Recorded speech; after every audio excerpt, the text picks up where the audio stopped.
我愛我嘅學校，我愛我嘅香港。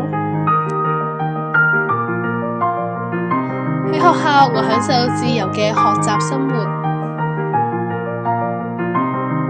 喺香港，我享受舒適嘅生活。喺學校，我哋有上進嘅機會；喺香港，我哋有繁榮嘅社會。即使偶爾有大風大雨，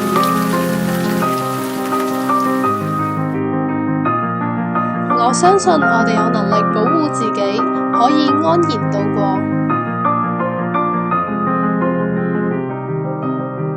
因為我相信國安法可以保障香港繁榮穩定。